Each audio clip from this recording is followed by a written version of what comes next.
Hello students, welcome to our channel How to Simplify. Please like and subscribe our channel. Today we are going to discuss odds and dominance method of game theory, one of the most important topic in game theory. I hope you like this video. If you like this video, please share this video with your friends. Thank you. Hello students, आज हम game theory का odds method करेंगे। ये odds method 2x2 matrix पर apply किया जाता है। इस गेम में, इस क्वेश्चन में अगर आप ध्यान दें तो player x having two strategy x1 x2 और player y having two strategy y1 y2। अब ऑड्स मेथड के लिए हम फर्स्ट रो के 2 एलिमेंट्स का डिफरेंस लेंगे और उसे रो सेकेंड के सामने लिखेंगे, जैसे 5 - 1 = 4, और इसी तरह सेकेंड रो का जो डिफरेंस 2 एलिमेंट का डिफरेंस है उसे रो 1 के सामने लिखेंगे। 3 - 4 = -1 है, बट हम यहाँ नेगेटिव साइन को इग्नोर करेंगे, यहाँ ओनली 1 लिखेंगे। इसी तरह से कॉलम में 5 - 3 = 2 और 1 - 4 = -3, और इसी तरह से -3 में साइन नेगेटिव का इग्नोर करेंगे। तो विदाउट नेगेटिव साइन हम इसे इस तरह से कुछ तरह नोट डाउन करेंगे। अब हम निकालेंगे value of game. Value of game के लिए फर्स्ट कॉलम को हम मल्टीप्लाई करेंगे ऑड्स के साथ। तो फर्स्ट कॉलम में 5 को मल्टीप्लाई करेंगे 1 के साथ, और सेकेंड 3 को मल्टीप्लाई करेंगे 4 के साथ, और इनको प्लस करेंगे और डिवाइड करेंगे ऑड्स के टोटल के साथ, राइट। अब इनको सॉल्व करने के बाद हमारा answer 17/5। Value of game find out करने के बाद हम लोग निकालेंगे इनकी प्रोबेबिलिटीज़ के लिए हम लोग एक्स प्लेयर के x1 और x2 की प्रोबेबिलिटीज फाइंड आउट करेंगे। उसमें x1 की वैल्यू को लेंगे 1 और उसको डिवाइड करेंगे टोटल के साथ। इसी तरह से x2 को लेंगे और x2 की वैल्यू को ऊपर रख के उसको डिवाइड करेंगे उसके टोटल के साथ। तो प्रोबेबिलिटी 1/5 और 4/5। Same in way y player के लिए हम फाइंड आउट करेंगे 3 और डिवाइड करेंगे टोटल के साथ 3/5, और y2 के लिए हम 2/5। तो कुछ इस तरह से प्रोबेबिलिटीज 3/5 और 2/5 दिखाई देंगी। अब हम करेंगे डोमिनेंस मेथड। डोमिनेंस मेथड में हमने किसी 2 रोज को कंपेयर करना है और स्मॉलेस्ट रो को डिलीट करना है। तो इसमें सिंपल एक बात याद रखनी है, जब भी आप किसी 2 रो को कंपेयर करेंगे तो उसे स्मॉल और इक्वल देखना है और स्मॉलेस्ट वाली को डिलीट करना है, और कॉलम में आपने ग्रेटर और इक्वल देखना है, और जो कॉलम ग्रेटर और इक्वल है उसको डिलीट करना है। तो इन सिंपल वर्ड्स हम कह सकते हैं कि रो में हम स्मॉल वाली रो को डिलीट करते हैं और कॉलम में हम लार्ज वाले कॉलम को डिलीट करते हैं, because player A wants to maximum profit और player B wants to minimizing losses. तो प्लेयर ए अपने प्रॉफिट्स को मैक्सिमम करना चाहता है, तो इसीलिए वो अपने मैक्सिमम प्रॉफिट्स को रिटेन करता है, मिनिमम 1 को लेस करता है। इसीलिए हम रो में मिनिमम रो को डिलीट कर देते हैं। और बी प्लेयर जो है वो मिनिमम लॉस करना चाहता है, इसीलिए वो अपने मैक्सिमम लॉसेस के लिए मैक्सिमम लॉसेस को डिलीट करता है। तो एक छोटा सा एग्जांपल समझते हैं। प्लेयर ए जो है वो मैक्सिमम प्लेयर है, प्लेयर बी जो है वो मिनिमम प्लेयर है। ए की 3 स्ट्रैटेजी हैं। अगर हम 3 स्ट्रैटेजी को कंपेयर करें तो ए को मैक्सिमम प्रॉफिट थर्ड स्ट्रैटेजी में अवेलेबल है। तो जब वो अपने फर्स्ट के साथ कंपेयर करता है एलिमेंट्स को, 40 से 10 स्मॉल है, 30 से 5 स्मॉल है, तो उसे फर्स्ट स्ट्रैटेजी में बेनिफिट नहीं है, इसीलिए वो उसे डिलीट कर देगा। In same way third strategy से अगर हम सेकंड को कंपेयर करें तो उसे थर्ड के कंपैरेटिव सेकंड में भी प्रॉफिट ज़्यादा अवेलेबल नहीं है, तो वो सेकंड को भी रिमूव कर देगा।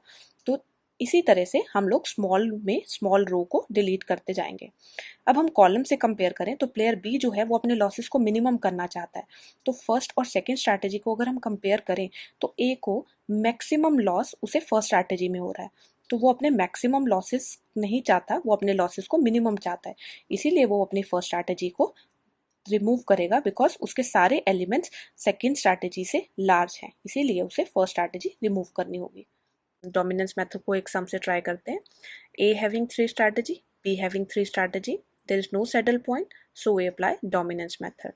तो फर्स्टली हम रो को कंपेयर करेंगे। एनी 2 रोज को आप कंपेयर करेंगे, चाहे फर्स्ट से सेकंड को कंपेयर करें या फर्स्ट को थर्ड से कंपेयर करें। तो जब हम रो को कंपेयर करेंगे तो उसके ईच एलिमेंट्स जो हैं वो स्मॉल या इक्वल होने चाहिए। जैसे मैं सेकंड और फर्स्ट को कंपेयर कर रही हूँ, 10 से 5 स्मॉल है, 6 से 20 स्मॉल नहीं है, 2 से -10 स्मॉल है। अब फर्स्ट रो को हम डिलीट नहीं कर सकते बिकॉज 6 से 20 जो है वो स्मॉल नहीं है। अब हम फर्स्ट को थर्ड से कंपेयर करेंगे। 20 से 5 स्मॉल है, 15 से 20 स्मॉल नहीं है, 18 से -10 स्मॉल है। अगर हम कंप्लीटली फर्स्ट रो को स्मॉल बोलें तो हम थर्ड से कंपेयर करने के बाद तो ये राइट नहीं है, बिकॉज 15 से 20 स्मॉल नहीं है। अब हम कंपेयर करेंगे थर्ड से फर्स्ट को, सॉरी थर्ड से सेकंड को। 20 से 10 स्मॉल है, 15 से 6 स्मॉल है, 18 से 2 स्मॉल है। तो सेकंड रो के सारे एलिमेंट थर्ड रो से स्मॉल हैं, तो इसीलिए हम सेकंड रो को डिलीट कर देंगे। आफ्टर डिलीटिंग सेकंड रो हमारा मैट्रिक्स कुछ इस तरह से होगा। आपने इसकी स्ट्रैटेजी की जो सीक्वेंस है उसे उसी तरह से मेंटेन करना है, 1 और 3, राइट, 1 2 3। अब इसके बाद हम करेंगे कॉलम। कॉलम में हम लार्ज कॉलम को डिलीट करेंगे, बिकॉज मैंने आपको बताया बी जो प्लेयर है वो अपने लॉसेस को मिनिमम करना चाहता है, तो वो अपनी मैक्सिमम वाले लॉसेस को डिलीट कर देगा। तो उसमें मैक्सिमम लॉसेस कहाँ हो रहे हैं, अगर आप कंपेयर करें फर्स्ट को सेकंड के साथ, तो 20 जो है वो लार्ज है 5 से, पर 15 जो है वो 20 से लार्ज नहीं है। अब हम कंपेयर करेंगे फर्स्ट को थर्ड के साथ। 5 जो है वो लार्ज है -10 से, 20 जो है वो लार्ज है 18 से, तो हम फर्स्ट कॉलम को डिलीट करेंगे। फर्स्ट कॉलम को डिलीट करने के बाद हमारे पास 2x2 का मैट्रिक्स अवेलेबल होगा। अब 2x2 मैट्रिक्स अवेलेबल होने पर हम इसे ऑड्स मेथड से अप्लाई करेंगे, ऑड्स मेथड से सॉल्व करेंगे। ऑड्स मेथड में फर्स्ट रो के 2 एलिमेंट्स का डिफरेंस लेंगे, 20 माइनस -10 इज इक्वल टू 30, तो माइनस माइनस प्लस होकर 30 आ जाएगा। 15 माइनस 18 इज इक्वल टू 3, -3 नहीं लेंगे बिकॉज मैंने बताया था कि हम नेगेटिव डिफरेंसेस को इग्नोर करते हैं, बट जो साइन हमें एलिमेंट्स के साथ गिवन है उसे हम कैलकुलेशन पॉइंट ऑफ व्यू से कंसीडर करते हैं, बट डिफरेंसेस में हम लोग नेगेटिव नहीं लेते हैं। अब 20 माइनस 15 उसे हम कॉलम सेकेंड के सामने लिखेंगे, और थर्ड कॉलम में -10 -18 उसे हम कॉलम सेकेंड के सामने लिखेंगे, कॉलम फर्स्ट के सामने लिखेंगे, ऑपोजिट साइड लिखेंगे। अब उसके बाद हम वैल्यू ऑफ गेम निकालेंगे। फर्स्ट कॉलम को मल्टीप्लाई करेंगे हम लोग उसके एलिमेंट्स के साथ, तो 20 multiply by 3 plus 15 multiply by 30, और हम लोग ऑड्स के टोटल के साथ उसको डिवाइड करेंगे। Our answer is 170/11। अब हम इसकी प्रोबेबिलिटीज निकालेंगे, प्रोबेबिलिटीज प्लेयर ए और प्लेयर बी की। अब प्लेयर ए की अगर हम स्ट्रैटेजी देखें, 1 और 3 लास्ट टेबल पे अवेलेबल है, और 1 और 3 की हम प्रोबेबिलिटी लिखेंगे। 1 के सामने 3 और उसके नीचे ऑड्स का टोटल 33, तो उसका आएगा 3/33। और सेकेंड स्ट्रैटेजी लास्ट टेबल में लाइन नहीं कर रही है, तो उसे हम 0 लेंगे, और थर्ड स्ट्रैटेजी के 30/33, तो इस तरह से हम लोग ए की प्रोबेबिलिटी लिखेंगे। इन सेम वे हम बी की प्रोबेबिलिटी भी लिखेंगे, बट लास्ट टेबल में हमारी स्ट्रैटेजी 1 नहीं अवेलेबल, तो उसे हम 0 लेंगे, और सेकेंड में 28 डिवाइडेड बाय 33, और थर्ड में 5 डिवाइडेड बाय 33। तो इस तरह से हम लोग प्रोबेबिलिटीज फाइंड आउट करेंगे। आज हम डोमिनेंस का एक और सम ट्राई करेंगे। Player A having 4 strategy, player B having 4 strategy, but there is no saddle point, so we apply dominance method. Rule वही है, प्लेयर ए जो है वो अपने प्रॉफिट्स को मैक्सिमम करना चाहता है, प्लेयर बी जो है वो अपने लॉसेस को मिनिमम करना चाहता है। तो हम इसी तरह से रो में जो है वो स्मॉल रो को डिलीट करेंगे और कॉलम में लार्ज कॉलम को डिलीट करेंगे। सो हम स्टार्ट करते हैं रो से। आप किसी भी 2 रो को कंपेयर करें, एनी 2, फर्स्ट को सेकंड से, फर्स्ट को थर्ड से, या फर्स्ट को फोर्थ से, या 2 को 3 से, मतलब ये डिपेंड करता है आपके ऊपर कि आप कौन सी रो को कंपेयर करके डिलीट करना चाहते हैं। तो मैं फर्स्ट और सेकंड को कंपेयर कर रही हूँ। और एक बात और रिमेंबर कि कभी भी जब भी आप एलिमेंट्स को कंपेयर करें तो वो कंप्लीटली स्मॉल होने चाहिए। जैसे 3 से 3 इक्वल है, 4 से 2 स्मॉल है, इस 2 से 4 स्मॉल नहीं है, 4 से 0 स्मॉल है। अब ये फर्स्ट रो को डिलीट क्यों नहीं कर सकते, बिकॉज इस 2 से 4 स्मॉल नहीं है। अगर एक एलिमेंट का भी प्रॉब्लम आएगा तो हम फर्स्ट रो को डिलीट नहीं कर पाएंगे, उस पर्टिकुलर रो को डिलीट नहीं कर पाएंगे। फिर हम शिफ्ट करेंगे, फर्स्ट को थर्ड से कंपेयर करेंगे। 4 से 3 स्मॉल है, 2 से 2 इक्वल है, 4 से 4 इक्वल है, 0 से 0 इक्वल है। मैंने फर्स्ट और थर्ड को कंपेयर करा, आप फर्स्ट या फोर्थ किसी भी को कंपेयर कर सकते हैं। तो जब मैंने थर्ड को फर्स्ट से कंपेयर करा तो फर्स्ट के सभी एलिमेंट या तो इक्वल थे या फिर स्मॉल थे। जैसे 4 से 3 स्मॉल था, और 2 2 के इक्वल था, 4 4 के इक्वल, एंड 0 0 के इक्वल था। तो फर्स्ट को हम डिलीट कर देंगे। तो फर्स्ट रो डिलीट करने के बाद हमारा मैट्रिक्स कुछ इस तरह से आएगा। अब हम कॉलम को डिलीट करेंगे। आपने रो देखा है, अगर आपको एक और रो विजिबल है, कोई डिलीट होता है तो आप उसे कर सकते हैं या फिर कॉलम की तरफ मूव कर सकते हैं। तो अब हम कॉलम देखेंगे और कॉलम में लार्ज कॉलम को डिलीट करेंगे। मैं फर्स्ट को सेकंड से कंपेयर करूंगी और देखूंगी कौन सा जो है लॉस उसे लार्ज जो है लॉस उसे डिलीट करूंगी, बिकॉज प्लेयर बी जो है वो अपने मैक्सिमम लॉसेस को नहीं रखना चाहता, इसीलिए हम लार्ज वाले कॉलम को डिलीट करेंगे। तो 4 को जब मैं 3 से कंपेयर कर रही हूँ तो 4 लार्ज है, बट 2 लार्ज नहीं है 4 से, 4 लार्ज है 0 से। तो ये कॉलम कंप्लीटली लार्ज क्यों नहीं है? बिकॉज इसका जो 2 है वो 4 से लार्ज नहीं है। अब हम फर्स्ट को थर्ड से कंपेयर करेंगे। 3 जो है वो लार्ज है 2 से, 4 4 के इक्वल है, 0 0 के इक्वल है। तो फर्स्ट जो है वो कंपेयर करने से लार्ज निकला, किससे? थर्ड कॉलम से। तो अब हम फर्स्ट कॉलम को, मैंने आपको बताया कि प्लेयर बी जो है वो लार्ज जहां मैक्सिमम लॉसेज हो रहे हैं उसको नहीं रखेगा, इसीलिए हम उसे डिलीट कर देंगे। फर्स्ट को हम डिलीट करने के बाद हमारे पास मैट्रिक्स कुछ इस तरह से आएगा। तो जो स्ट्रैटेजी रिमूव हो रही है हम उनका सीक्वेंस उसी सीक्वेंस से नोट डाउन कर रहे हैं। जैसे सेकंड थर्ड फोर्थ था तो मैं सेकंड थर्ड फोर्थ ही ले रही हूँ। यहाँ से फर्स्ट कॉलम डिलीट कर रहा है तो मैं फर्स्ट कॉलम को रिमूव कर रही हूँ और बाकी का सीक्वेंस सेम वैसे ही नोट डाउन कर रही हूँ। अब हम फिर रो और कॉलम को कंपेयर करेंगे। अब जब मैं इस रो में कंपेयर कर रही हूँ तो कोई भी रो कम्प्लीटली स्मॉल नहीं है। जैसे आप कंपेयर कर लो, 4 से 2 तो स्मॉल है, बट इस 2 से 4 स्मॉल नहीं है, इस 4 से 0 स्मॉल है। अब ऐसे ही आप फर्स्ट इस वाली रो को इससे कंपेयर कर ले, 4 4 के इक्वल है, 2 से 0 स्मॉल है, बट 4 से 8 स्मॉल नहीं है। तो जब रो कंपेयर कर रहे हैं तो भी आप देख रहे हैं कि कोई रो कम्प्लीटली स्मॉल नहीं है, और जब आप कॉलम कंपेयर कर रहे हैं तो कोई भी कॉलम कम्प्लीटली लार्ज नहीं है। जब ऐसी सिचुएशन होती है तो उसे हम कहते हैं एवरेज मेथड। उस सिचुएशन में हम दो वेरिएबल्स, दो कॉलम की या दो रो की एवरेजेस फाइंड आउट करते हैं और फिर जाकर मैट्रिक्स को रिड्यूस करते हैं। तो इसको अंडरस्टैंड करने के लिए हम एक वे और देखेंगे।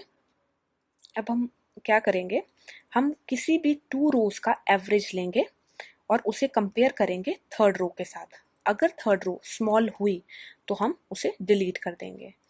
तो सिचुएशन वही है, अभी भी हम रो ही डिलीट कर रहे हैं, स्मॉल रो ही डिलीट कर रहे हैं, बट अब हम उसे कंपेयर किसके साथ कर रहे हैं? 2 रोज की एवरेजेस के साथ। तो अगर 2 रो की एवरेजेस बड़ी होंगी, इसीलिए इसको सर्कल बड़ा लगाया, और थर्ड रो स्मॉल होगी तो उसे डिलीट करेंगे। अब इसी तरह से हम कॉलम में भी ये बात याद रखेंगे, एवरेजेस ऑफ 2 कॉलम। तो 2 कॉलम की एवरेजेस जो हैं वो थर्ड कॉलम क्या होना चाहिए? उससे लार्ज होना चाहिए। तो अगेन बात वही है कि कॉलम लार्ज ही होना चाहिए और रो स्मॉल ही होनी चाहिए, बट कंपेयर किससे करेंगे? किसी 2 रोज के साथ और किसी 2 कॉलम के साथ। इसीलिए इसका सर्कल क्यों लार्ज लगाया कि कॉलम लार्ज ही होना चाहिए, रो स्मॉल ही होने चाहिए, बट उनकी एवरेजेस के साथ। इसीलिए हम कॉलम में डिलीट करेंगे लार्ज वाला कॉलम। तो फिर हम इस सम की तरफ आते हैं। अब हम इस सम में फिर से चेक करते हैं कि किसी 2 रोज को आप चाहें तो किसी 2 रो की एवरेज निकालकर उसे थर्ड को डिलीट करेंगे, या किसी 2 कॉलम की एवरेज निकाल के थर्ड को कंपेयर करेंगे। आप इस फर्स्ट 2 की एवरेज निकालकर थर्ड को डिलीट करो, या इस 2 की लेकर एवरेज थर्ड को डिलीट करो। इस टोटली अप टू यू कि कौन सी किसकी एवरेज लेना चाहते हैं, और इसका कोई हार्ड फास्ट रूल नहीं है कि आप पहले रो की लेना चाहें या कॉलम की लेना चाहें। मैं यहाँ पर पहले कॉलम की ले रही हूँ। देखिए कॉलम 3 और 4 मेंशन मैंने यहाँ किया है, कॉलम 3 और 4 की एवरेज ले रही हूँ। एवरेज कैसे लेनी है? जैसे 2 + 4 divided by 2, my answer is 3। 4 + 0 divided by 2, answer is 2। 0 + 8 divided by 2 is 4। ये आपका जो एवरेजेस का कॉलम आया उसे आपने कंपेयर करना है इस वाले कॉलम के साथ। मैंने बताया था किसी 2 कॉलम की एवरेज को आपने थर्ड के साथ कंपेयर करना है। अब देखो यहाँ पर 3 है, ये 4 है, तो दैट मीन्स ये लार्ज है। 2 2 के इक्वल है, 4 4 के इक्वल है, बट ये कॉलम जो है इस एवरेज कॉलम से ये वाला कॉलम लार्ज है। तो मैंने आपको पहले अभी क्लियर करा है कि कॉलम जो है वो लार्ज होगा अगर एवरेजेस से, तो हम उसे डिलीट करेंगे। तो इसके बाद हम इस कॉलम को डिलीट कर देंगे। अब देखिए उस कॉलम को डिलीट करने के बाद अब हमारे पास मैट्रिक्स कुछ इस तरह से होगा। अभी भी इस कॉलम को डिलीट करने के बाद जब हमने ये मैट्रिक्स फाइंड आउट करा तो अब हम फिर से रो को कंपेयर करेंगे। फर्स्ट अगर मैं इस रो को इससे कंपेयर करूं तो 4 से 2 स्मॉल है पर 0 से 4 स्मॉल नहीं है। अब मैं इस लाइन को इससे कंपेयर करूं तो 0 से 4 स्मॉल नहीं है, 8 से 0 स्मॉल है। फिर मैं इसको और इसको कंपेयर करूं तो 0 से 2 स्मॉल नहीं है, 8 से 4 स्मॉल है। अगेन वही प्रॉब्लम, कंप्लीटली कोई भी रो स्मॉल नहीं है और हम डिलीट नहीं कर पा रहे। इस सिचुएशन में हम रो की एवरेजेस लेंगे। अब हम फर्स्ट इन टू रो की एवरेज लेंगे। अगर ये थर्ड रो स्मॉल हुई तो इसे डिलीट कर देंगे। अगर आप इस टू की जगह इस टू को लेना चाहते हैं रो के एवरेजेस को, तो आप वो भी ले सकते हैं। तो आप क्या करें, 3 और 4 की रो का एवरेज लें। 4 + 0 divided by 2, 0 + 8 divided by 2, answer is 2 और 4। अब ये जो एवरेज निकाली है इससे हमें कंपेयर करना है थर्ड को। 2 2 के इक्वल है, 4 4 के इक्वल है। मैंने बोला था या तो थर्ड जो रो आप जिसे स्मॉल या इक्वल हो तो हम थर्ड रो को डिलीट करेंगे। इस सिचुएशन में ये एवरेजेस से ये वाली रो स्मॉल या इक्वल होनी चाहिए, यहाँ पर इक्वल है तो हम इस रो को डिलीट कर देंगे। इस रो को डिलीट करने के बाद हमारे पास मैट्रिक्स कुछ 2x2 का आएगा। इस 2x2 मैट्रिक्स को हम लोग ऑड्स मेथड से फिर से सॉल्व करेंगे। 4 को 0 से लेस करेंगे, उसे सेकेंड कॉलम के सामने लिखेंगे। 0 को 8 से लेस करेंगे, उसे ऑपोजिट साइड लिखेंगे। नेगेटिव साइन इग्नोर करेंगे, वही फंडा। 4 से 0 को लेस करा, फिर ऑपोजिट साइड। 0 को 8 से लेस करा, उसे opposite side. Value of game find out करेंगे। 4 को मल्टीप्लाई करेंगे 8 से, प्लस 0 को मल्टीप्लाई करेंगे 4 से, और ऑड्स के टोटल को नीचे लिखकर डिवाइड करेंगे। Our answer is 8/3। आप इसकी कटिंग कर सकते हैं, फ्रैक्शंस में ले सकते हैं। अब हम स्ट्रैटेजीज फाइंड आउट करेंगे। अगेन वैसी स्ट्रैटेजी लेंगे। प्लेयर ए की 3 और 4 अवेलेबल है, 1 और 2 नहीं है, तो 1 और 2 को हम 0 लेंगे। 3 4 अवेलेबल है तो उसमें हम वही 8 डिवाइडेड बाय उसका टोटल 8/12, आप उसकी कटिंग करके उसको 2/3 ले सकते हैं। और से फोर्थ देखिए स्ट्रैटेजी, उसमें 4/12, अगेन उसकी कटिंग कर कर आप उसको 1/3 ले सकते हैं। सेम वे से हम लोग इस तरह स्ट्रैटेजी प्लेयर बी की निकालेंगे, 8/12 और फोर्थ की 4/12। आप उनकी जगह पे उनकी फ्रैक्शन ले रहे हैं, कटिंग करके ले रहे हैं। अब यहाँ पर 1 2 अवेलेबल नहीं है तो इसीलिए आप उनको 0 ले रहे हैं। तो इस तरह से आप लोग इस मेथड को सॉल्व करते हैं। Thank you.